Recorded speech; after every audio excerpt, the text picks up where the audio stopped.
माँ मंगला गौरी की व्रत कथा। मंगला गौरी व्रत की महिमा बहुत निराली है। सौभाग्यवती स्त्रियों के लिए यह व्रत अत्यंत आवश्यक है। इस दिन माँ पार्वती हर मनोकामना को पूर्ण करती है। घर में सुख समृद्धि के साथ पति और बच्चों की लंबी उम्र की कामना के लिए यह व्रत किया जाता है। तो आइए प्यारे भक्तों, हम श्रवण करेंगे माँ मंगला गौरी की व्रत कथा को बड़े ही श्रद्धा प्रसन्नचित मन से पूरा अवश्य सुनेगा और दूसरे भक्त के पास शेयर करना ना भूले।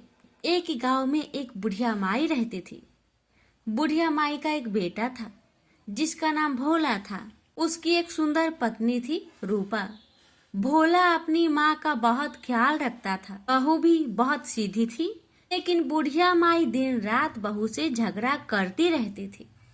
एक दिन बुढ़िया माई ने घर आकर बताया, बहू सुन, मैं शिव जी के मंदिर से आ रही हूँ। वहाँ सब बातें कर रहे थे कि यदि सावन के सोमवार का व्रत कर अगले दिन मंगलवार को मंगला गौरी का व्रत किया जाए तो भोले बाबा और माँ पार्वती की कृपा से तुझे बेटा हो सकता है।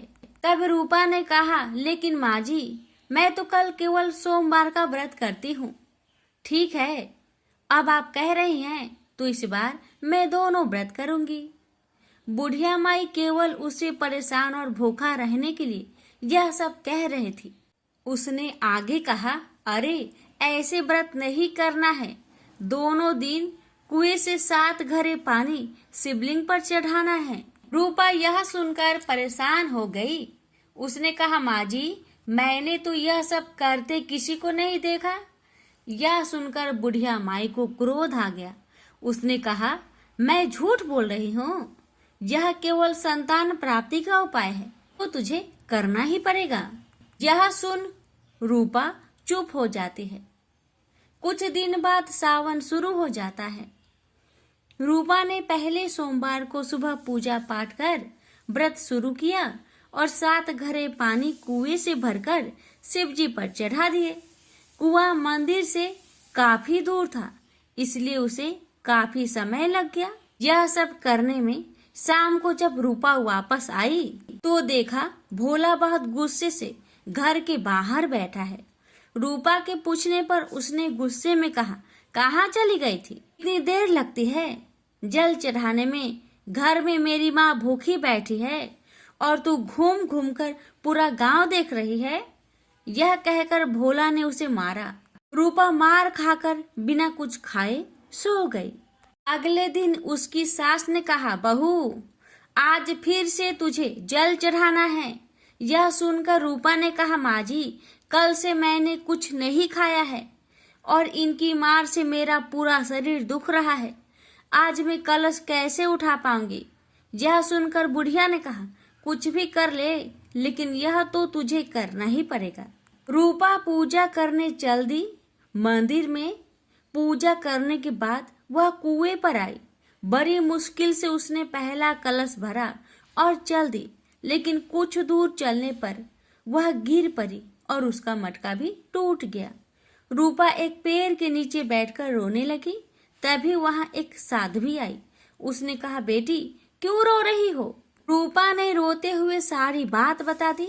उसकी बात सुनकर साध्वी ने कहा, बेटी, तू एक काम कर, एक लोटा जल ले और उसमें 7 बार थोड़ा थोड़ा शिवलिंग पर जल चढ़ा देना और घर जाकर अपनी सास से कहना, मैंने जल चढ़ा दिया।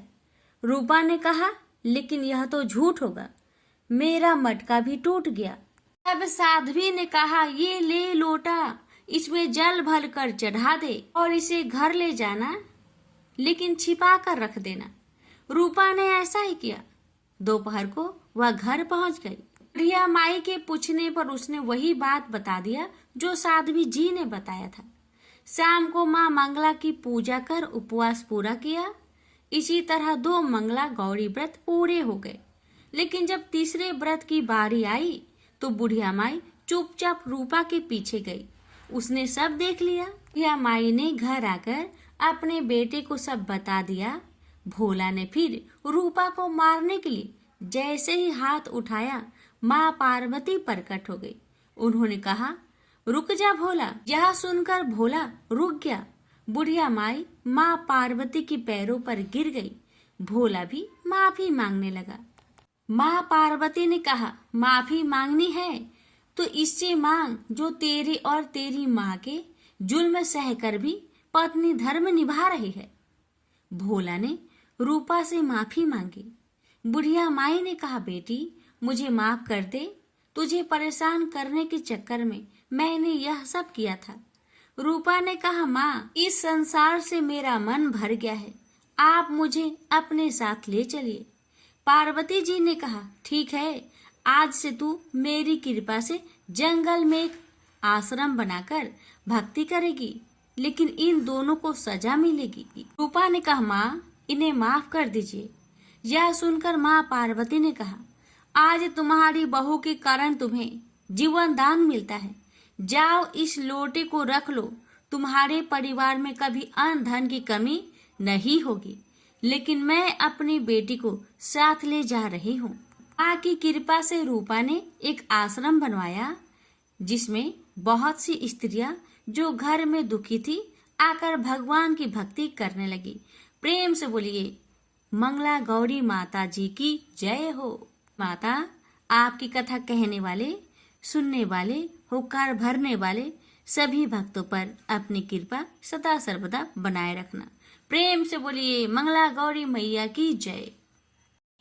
प्राचीन काल में कुरु देश में श्रुतकीर्ति नामक एक राजा शास्त्र ज्ञाता, कीर्तिमान तथा शत्रु रहित था। वह 64 कलाओं को जानने वाला तथा धनुर्विद्या में निपुण था। उसके यहाँ संसार की किसी वस्तु की कमी न थी। कमी थी तो केवल एक संतान की। संतान प्राप्ति के लिए वह दिन रात यत्न करता था।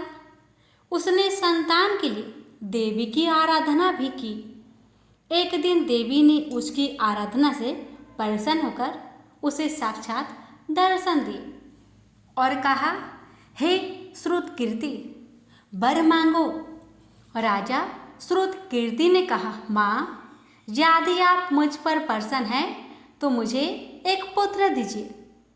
आपकी कृपा से मेरे यहाँ धन्य धान्य आदि किसी चीज की कमी नहीं, बस एक कमी है तो पुत्र सुख की। इसको छोड़कर मेरे यहाँ सब आनंद है। राजा के ऐसे कहने पर देवी मुस्कुराई और उन्होंने कहा, राजन तुमने एक दुर्लभ वस्तु की याचना की है, फिर भी तुमको पुत्र मैं अवश्य दूंगी। लेकिन तुम मेरी बात को ध्यान देकर सुनो। तुम्हारे यहाँ जो पुत्र होगा वह बहुत गुणवान होगा, किंतु वह 16 वर्ष से अधिक जीवित नहीं रहेगा। हाँ, यदि एक सुंदर अथवा विद्या विहीन पुत्र होगा तो वह बहुत समय तक जीवित रहेगा। देवी की बात सुनकर राजा चिंता में पड़ गया और माता की बात अपनी पत्नी को बताया। कहा, हे रानी, माता रानी ने कहा है, अगर मैं गुणवान पुत्र का मांग करता हूँ तो वह 16 वर्ष तक जीवित रहेगा। अगर अनपढ़ गंवार पुत्र की मांग करता हूँ तो वह दीर्घ काल तक जीवित रहेगा। अब तुम बताओ मैं क्या करूँ और क्या मांगूं? बहुत सोच विचार करके राजा ने गुणी संपूर्ण लक्षण युक्त 16 वर्ष की आयु वाला पुत्र मांगा। देवी ने कहा, राजा मेरे मंदिर के मुख्य द्वार पर आम का पेड़ है। मेरी आज्ञा है कि तुम उस पेड़ से एक आम तोड़कर अपनी रानी को खाने के लिए दे दो और उसको खाने से ही रानी का गर्भ अवश्य ठहरेगा। राजा ने प्रसन्न होकर देवी के मंदिर के मुख्य द्वार पर जो आम का पेड़ था वहां से एक आम तोड़कर अपनी पत्नी को खाने के लिए दिया। रानी ने भी माँ मंगला गौरी के आदेश अनुसार फल खाया और 10 मास के पश्चात उसके यहाँ देव पुत्र तुल्य पुत्र पैदा हुआ। हर्ष शोक से संपन्न राजा ने राजकुमार का सत्कर्म आदि संस्कार करवाया और भगवान सदाशिव का ध्यान धरकर उसका नाम चिरायु रखा। लड़का अपने माता पिता की देख रेख में चांद की तरह बढ़ने लगा। दिन बीतते चले गए और उसका 16वां वर्ष आरंभ हो गया। राजा रानी दोनों को चिंता सताने लगी। राजा ने सोचा, मैंने यह पुत्र बड़े कष्ट से प्राप्त किया है। अपनी आंखों के सामने इसका मृत्यु कैसे देख सकूंगा, कैसे सह सकूंगा। यह विचार करके उसने राजकुमार को उसके मामा के साथ काशी में भेज दिया। जाने के समय रानी ने अपने भाई से कहा, भाई तुम कार्पटिक भेष धारण करके राजकुमार को काशी ले जाओ। मैंने इसके जन्म से पूर्व भगवान श्री सदाशिव से प्रार्थना की थी कि हे प्रभु, पुत्र प्राप्ति पर मैं उसे जगत पिता की यात्रा के लिए भेजूंगी। इसको इसी समय काशी ले जाओ, इसकी देह प्राण की रक्षा करना। रानी का भाई अपनी बहन की बात सुनकर भांजे को साथ लेकर काशी चला गया। कई दिन की यात्रा के पश्चात वह आनंद नगर पहुंचा। वहां पर वीरसेन नाम का एक राजा राज्य करता था, जो कि शास्त्र ज्ञाता, कीर्तिमान तथा शत्रु रहित था। उस राजा की कन्या मंगल गौरी अपने रूप लावण्य के कारण चहु और प्रसिद्ध थी। मानो वह राजकुमारी आकाश के चांद की तुलना में धरती की चांद थी। जिस समय राजकुमार चिरायु तथा उसका मामा आनंद नगर में शहर से बाहर के शाही बगीचे में पहुंचे, उस समय राजकुमारी मंगल गौरी अपनी सखी सहेलियों के साथ खेल रही थी। राजकुमार चिरायु तथा उसका मामा खेलती हुई लड़कियों को देखने लगे। खेलती हुई लड़कियों में से एक ने क्रोध में भरकर राजकुमार को गाली दिया। बालिका को क्रोधित और दुर्वचन कहते देखकर राजकुमारी ने उस बालिका से कहा, हे सखी, तुम गाली क्यों दे रही हो? तुम दुर्वचन क्यों कहती हो? मेरे संग अयोग्य वाणी बोलने वाली कोई भी स्त्री नहीं है। देखो, मंगला गौरी के प्रसाद एवं मंगला गौरी व्रत के प्रभाव से मेरे हाथ से जिसके माथे पर चावल गिर जाए, उसके साथ मेरा विवाह हो जाने पर यदि वह थोड़ी आयु वाला है तो भी चिरायु हो जाएगा। इसके बाद सब बालिकाएं अपने अपने घर को लौट गई। उस दिन राजकुमारी का विवाह वाहिक देश के ढिंड धर्मा राजा के पुत्र सुकेतु नाम वाले राजकुमार से होने वाला था। लेकिन सुकेतु मूर्ख, कुरूप तथा बहरा था। वर पक्ष वाले उसकी बजाय विवाह मंडप में अन्य अच्छा वर ले जाने की इच्छा प्रकट कर चुके थे। विवाह के पश्चात सुकेतु के बजाय प्रस्तुत वर को भगा दिया जाएगा और सुकेतु वाहिक देश को अपनी पत्नी लेकर लौट जाएगा। ऐसा विचार करके वर पक्ष के कुछ आदमी चिरायु के पास जाकर उसके मामा से कहने लगे, यह बालक तुम हमें दे दो, इसके द्वारा हमारा कार्य सिद्ध होने वाला है। इस भूमि पर परोपकार जैसा अन्य कोई धर्म नहीं है। उन लोगों की बात सुनकर चिरायु का मामा प्रसन्न हो गया, क्योंकि वह बगीचे में मंगल गौरी की बात सुन चुका था। उसने वर पक्ष वालों से कहा, आप लोग इस लड़के को क्यों चाहते हैं? विवाह के लिए वस्त्र गहने आदि तो मांगे जा सकते हैं, लेकिन कोई वर थोड़े ही मांगा जाता है। फिर भी मैं आपकी बात रखता हुआ लड़का को दे रहा हूँ। वर पक्ष राजकुमार चिरायु को विवाह मंडप में ले गए और विवाह के कार्य सिद्ध हो गया। जब सप्तपदी आदि कार्य होने के बाद रात में राजकुमार मंगल गौरी के साथ सोया, तभी उसका 16वां वर्ष समाप्त हो रहा था। ठीक उसी समय काल साप के रूप में वहां आया। संयोगवश उसी समय राजकुमारी की नींद खुल गई और वह सांप को देखकर मारे भय के कांपने लगी। फिर उसने भय त्याग कर सांप की पूजा की, पीने के लिए उसे बहुत सा दूध दिया, प्रार्थना की दीन बानी से, उसकी स्तुति की। मंगल गौरी ने कहा, मैं उत्तम व्रत करूंगी, मेरे पतिदेव जीवित हो जाए और चिरंजीवी हो। देखते ही देखते सांप कमंडल में प्रवेश कर गया। अपनी कुछ की चोली से राजकुमारी ने कमंडल का मुख बांध दिया। उस समय राजकुमार अपने शरीर के अंगों को ऐंठते हुए जागकर उठकर बैठ गया। उसने राजकुमारी से कहा, मुझे बहुत भूख लगी है। राजकुमारी ने माता के समीप जाकर लड्डू आदि लाकर राजकुमार को खाने के लिए दिए। राजकुमार ने प्रसन्न होकर भोजन किया। हाथ धोते समय उसके हाथ से अंगूठी गिर गई। वह पान खाकर दोबारा सो गया। उसके सोने के बाद राजकुमारी कमंडल को बाहर फेंकने के लिए गई, लेकिन विधि के विधान से बाहर जाते समय चमकते हुए हार की चमक देखकर चकित रह गई। उसने उस घट में स्थित हार को अपने गले में पहन लिया। थोड़ी रात बाकी रहने पर चिरायु का मामा आकर उसे ले गया। चिरायु के जाने के बाद वर पक्षजन सुकेतु को वहां ले आए। मंगल गौरी ने जब सुकेतु को देखा तो कहा, यह मेरा पति नहीं है। इस पर वर पक्षजनों ने राजकुमारी से कहा, हे देवी, यह तुम क्या कह रही हो? यदि कोई पहचान हो तो कहो। मंगल गौरी ने कहा, रात को मेरे पति ने जो मुझे जराऊ हार दिया है, उस हार के रत्नों की सुंदरता यह बताए, यह कोई अन्य ही है। रात्रि में अम्र सेजन के समय मेरे पति का केसरयुक्त पद मेरी जांघ में लगा हुआ है। लोग उसे देखो।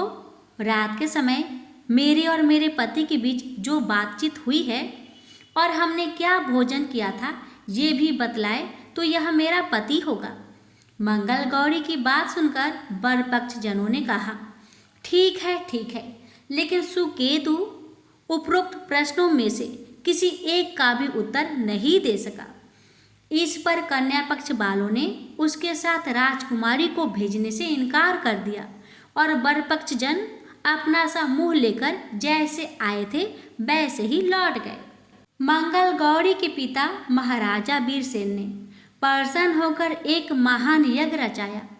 उसने ये भी सुना कि वर पक्ष जन किस प्रकार अपने कुरूप राजकुमार के बजाय किसी अन्य सुंदर युवक को विवाह के मंडप में ले आए थे और उसके साथ मंगल गौरी का विवाह हुआ था।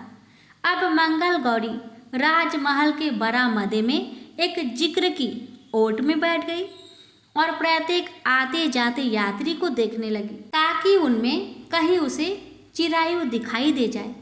उधर चिरायु भी अपनी ससुराल का हाल जानने के लिए अपने मामा के साथ वहां आ पहुंचा। जो ही वह चिक के सामने से गुजरा, मंगल गौरी ने उसे देखकर कहा, पिताजी, मेरे पति आ गए हैं। राजा ने तुरंत ही मामा भांजे को राजभवन के भीतर बुलवा भेजा।